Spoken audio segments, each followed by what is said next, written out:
Gente, mas que filme longo, hein, Orengo? A gente vai conhecer mas trechos. Que bom que fosse assim, viu, Megali? Com esse clima aí, né? Que bom que fosse assim, né? No beijinho, né? O problema é que o clima é o da segunda parte da música, que é o tapa que eu levei. Orengo, a gente vai conhecer trechos desse filme que foi descrito ontem por gente que participou da sessão? Sabe, Megali, que não tem outra saída, né? A única saída agora é essa, porque tem uma guerra de versões, né? Há avaliação aí trazida por fontes, inclusive, que acompanharam a sessão, né? E quem trouxe a informação aqui para nossa redação foi o repórter Valtênio de Oliveira, que confirmou que pessoas que acompanharam o vídeo disseram o seguinte, que o presidente teria justificado que queria a troca na superintendência da Polícia Federal do Rio de Janeiro para evitar que a família e amigos fossem prejudicados por investigações. Que logo depois dessa versão que foi confirmada por quem estava lá no encontro, que logo depois aconteceu? O presidente veio a público naquela saída ali na rampa e disse o seguinte, que não existe no vídeo a palavra Polícia Federal e nem a palavra superintendência e também não tem a palavra investigação. O que ele se refere, e foi isso que o presidente falou no trecho dessa conversa, que se referia a uma preocupação com a segurança da família, a preocupação sempre foi dele com a segurança do presidente, isso que ele falou, depois da facada, e ficou bastante direcionada para a segurança da família também. A Polícia Federal nunca investigou ninguém da minha família, foi o que falou o presidente logo depois de circular a informação do que tinha saído no vídeo. E aí começou uma guerra aqui, inclusive semântica, né? A gente viu nos depoimentos dos ministros depois, o ministro-chefe da Casa Civil, Braga Neto, ele sustentou que, na verdade, o presidente queria a troca da segurança dos familiares do Rio de Janeiro e não da superintendência. Agora, Megali, qual é o problema dessa sustentação, dessa defesa? É que quem faz a segurança do presidente e da família não é a Polícia Federal, é o Gabinete de Segurança Institucional, o GSI, e que está subordinado não ao ministro Sérgio Moro, o ex-ministro Sérgio Moro, ministro da Justiça e Segurança, e sim ao ministro Augusto Heleno, do GSI. O GSI tem uma lei para isso, que é a Lei 13.844, uma lei de 2019. Então, a segurança é realmente do GSI. E logo depois teve um outro depoimento que também é importante numa pergunta que é feita ao ministro Augusto Heleno. A PGR, numa das perguntas feitas ao ministro, diz que, no entender da Procuradoria-Geral da República, o presidente se referia ao superintendente do Rio de Janeiro, em que o presidente Faria lá falava em proteger familiares e amigos. Agora, diante dessa guerra aí de versões, Megali, não tem outra saída senão divulgar esse vídeo, né? Tá caindo de maduro. Qual é o próximo passo? O ministro Celso de Mello, que tem o poder da decisão, deu 48 horas, portanto, 48 longas horas para decidir realmente se divulga ou não, viu, Megali? Orengo, ia até divulgar o vídeo mesmo, a transcrição nesse caso não basta. Porque a transcrição muitas vezes nos engana. Lembra do vídeo do Joesley? Do Tem que manter isso aí? Você está bem de corpo, hein? O vídeo... Oi? Lembra disso? Tinha um trecho em que o ex-presidente Temer olhava para ele e dizia: você está bem de corpo, hein? Ele falava isso pro Joesley? Falava. Tá vendo? Picanha faz bem pra saúde. A transcrição nos levava a crer que, de fato, o então presidente havia se referido aquela mesadinha que o Joesley estaria pagando pro Eduardo Cunha de 50 mil por mês, com a frase, tem que manter isso aí. Quando a gente ouviu a gravação, a gente viu que não era possível chegar a essa conclusão. Então a transcrição acabava nos passando, com o perdão da expressão, uma fake news. E como é algo altamente interpretativo, seria importante que a gente tivesse acesso à gravação e não apenas à transcrição, né, Orengo? E esse nuance é importante, viu, Megali? Esses nuances aí, por quê? Porque tem até no depoimento do ministro Luiz Eduardo Ramos, que ele diz o seguinte: na hora que o presidente fez a cobrança, ele teria olhado para o general Augusto Heleno, que é o chefe do gabinete institucional. Tem até essa questão do olhar que foi colocado pelo depoimento. Agora, realmente, o próprio presidente da República está dizendo que para ele não tem problema, que ele concorda com a divulgação do trecho que se refere ao inquérito, ou seja, da frase dele, detalhe da manifestação dele e do ministro Sérgio Moro, né? E a defesa do ministro Sérgio Moro, do ex-ministro, está pedindo a divulgação na íntegra, né? Então agora só cabe realmente essa decisão, só falta essa decisão do ministro Celso de Mello. São 48 horas para a manifestação da Advocacia-Geral da União, da Procuradoria-Geral da República e da defesa do Moro, que já se manifestou, já fez o pedido, né? Então não há mais muito o que esperar, esse vídeo tem que vir a público e até lá a gente tem mais depoimentos hoje e amanhã. Amanhã se encerram as fases de depoimentos, pelo menos dessas testemunhas, né? Amanhã tem depoimento de Carla Zambelli, de outros delegados, né? E o presidente ainda vai ter que falar. E o presidente tem uma prerrogativa especial, ele pode falar por escrito, né? Basta a gente lembrar dessa investigação, que foi a que a gente teve, é o parâmetro que a gente tem aqui em Brasília, a investigação no decorrer do mandato do ex-presidente Michel Temer. Ele optou por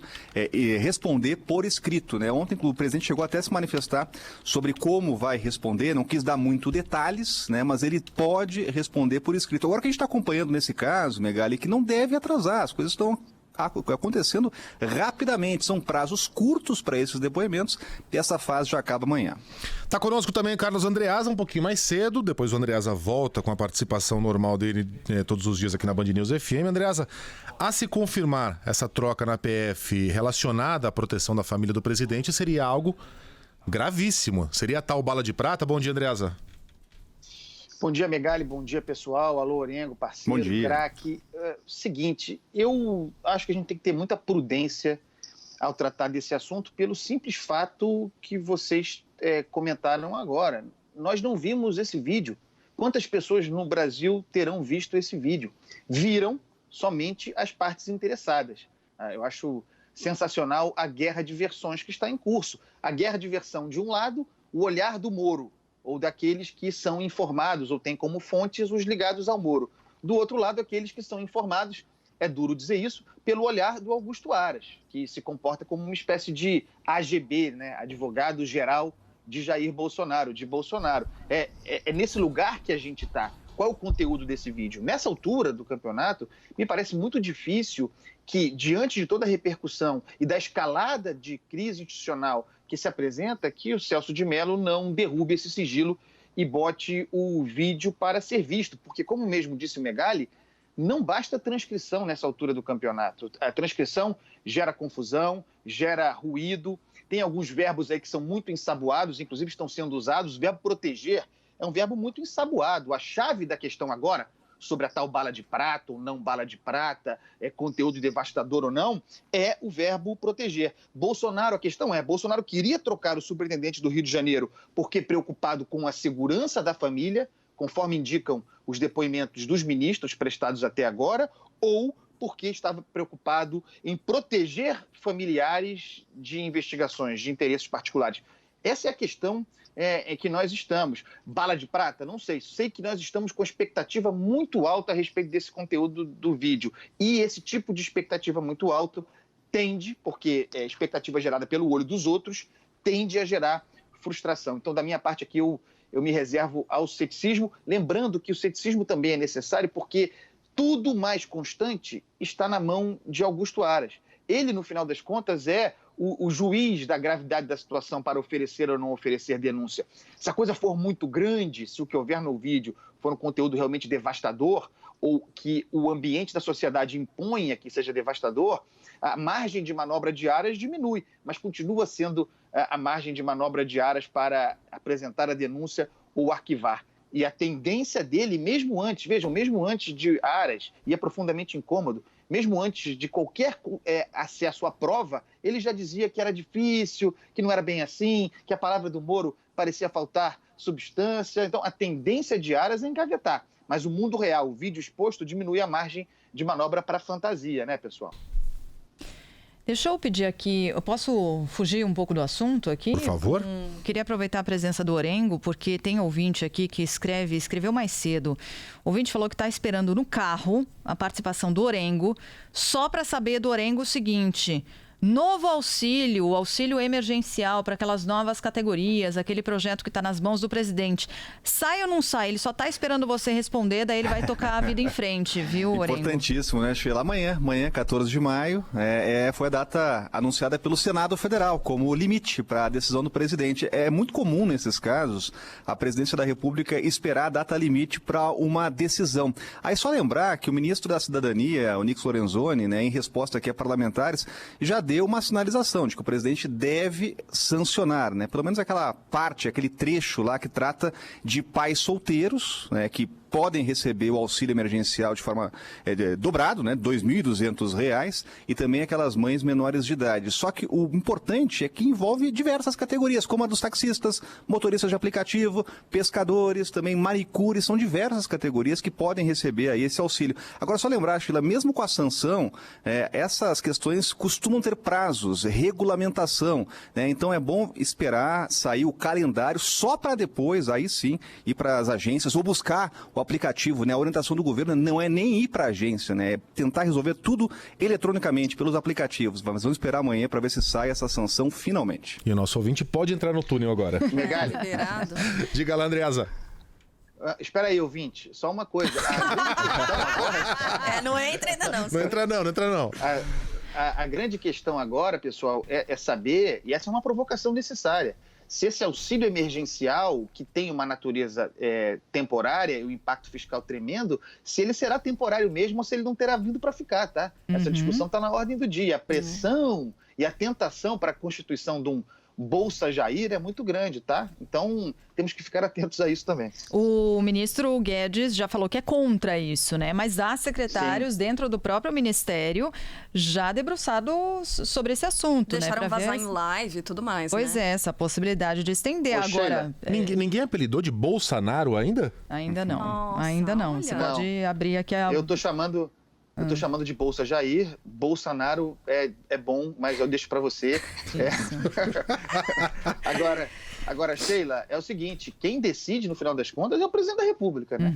Se ele quiser, não tem quem contém. Pois é. Mas aí paga essa conta como, hein, Orengo? Pois é, 10 bilhões de reais, é uma conta salgada, é representativo, é muito dinheiro. Agora, só para lembrar que mesmo com a decisão do presidente, se ele decidir realmente vetar, a palavra final pode ser, mais uma vez, do Congresso Nacional. O Congresso tem a prerrogativa de derrubar os vetos. É tradição o Congresso derrubar veto presidencial? Não. Só que o que a gente está vendo nas últimas semanas e últimos meses são muitos vetos derrubados. Então, é possível também. Mas amanhã acaba esse prazo aí. Posso perguntar? E aí... Desculpa. Não, desculpa, só para encerrar esse assunto, Andreasa, paga essa conta com imposto? É essa a sua aposta, né? Sheila, recriando o CPMF, trazendo novos impostos? Vai voltar, já voltou, vai voltar com força sobre o estado de guerra a discussão sobre o CPMF. Não pensem que o funcionalismo público pagará essa conta cortando na própria carne. Não pagará. A minha impressão é de que o CPMF, algo nessa linha, vem aí, vamos ver. A gente dá umas trombadas aqui no estúdio de vez em quando, atropela a Sheila, né, e tudo mais, é porque há um distanciamento social, né, aqui. Então a Sheila, ela tá colocada num ponto ali, ela sentou num ponto em que eu não a enxergo. Isso. E aí, às vezes, a gente dá umas trombadas. Desculpa, Sheila, Andreasa, Orengo, enfim. Eu quero ouvir a opinião de vocês, e um ouvinte mandou essa pergunta, na verdade. Ainda a respeito do vídeo, daquela reunião do dia 22, ouvinte do Rio de Janeiro, final de telefone 7993. Qual é a possibilidade de esse vídeo vazar, na opinião de vocês? Eu quero muito saber de vocês. Vocês acham que vem a público, não vem? Ontem havia uma expectativa muito grande com relação aos jornais do fim do dia, Seguraram. né? E nada. E vazou. Sabe que o que poderia vazar seria a transcrição, né? Porque o vídeo ele foi apresentado num espaço ali protegido, né? Então as pessoas foram até com o Celso uma de sala. Mello, né, Orengo? Está com o ministro do Supremo. A gente tem essa cultura do vazamento, que aliás é uma cultura deletéria, uma cultura terrível, que é outra discussão, mas tem muito a ver com a cultura de delação premiada, disputa entre Polícia Federal e Ministério Público sobre quem fazia acordo, questões de natureza política que seria uma outra discussão muito longa. Mas isso se estabeleceu entre nós. E geralmente acontecia quando os conteúdos estavam na mão, veja, não quero criminalizar a atividade de ninguém, estavam na mão de Ministério Público, Polícia Federal e advogados. Nesse caso, o conteúdo está com o ministro do Supremo, Celso de Mello. coragem para vazar isso, estando na mão de um ministro do Supremo, aí já é uma coragem que falta, daí porque não haverá vazamento. E daí porque eu acho também que ele vai liberar o sigilo, penso, rapidamente, ao fim desse prazo dado à AGU, porque quanto mais levar tempo a divulgar, maior a chance de que comecem a serem vazadas versões, trechos, coisas e tais. Então, eu vou ficar surpreso se houver vazamento dessa vez, mas no Brasil vaza-se, né? Ô, Orengo, ninguém mais, com exceção do Celso de Mello, tem uma cópia desse vídeo? Não, aí só a transcrição mesmo que seria repassada ao ministro, e o ministro poderia ver, e essa expectativa, ver a versão integral, aí inclusive em imagens, né? Tem que reproduzir isso tecnicamente, né? Mas não, por isso que ontem estavam todos numa sala, lá num ambiente, em tese, protegido, né? Agora, vamos combinar, 48 horas é muito tempo, aí são 2 dias de espera, né? Enquanto as versões começam a surgir, né? Seria, inclusive, recomendável que essa decisão seja tomada num tempo menor, né? Até porque a defesa do ex-ministro já se manifestou, o presidente da República também já se manifestou publicamente, né? E faltaria apenas agora a PGR. Muito bem. O Orengo volta amanhã. Bom trabalho a você. Orengo, havendo novidades é só avisar. E o Andreasa volta daqui a pouquinho no horário normal. Um abraço, queridos. Valeu, abraço. Beijo, tchau.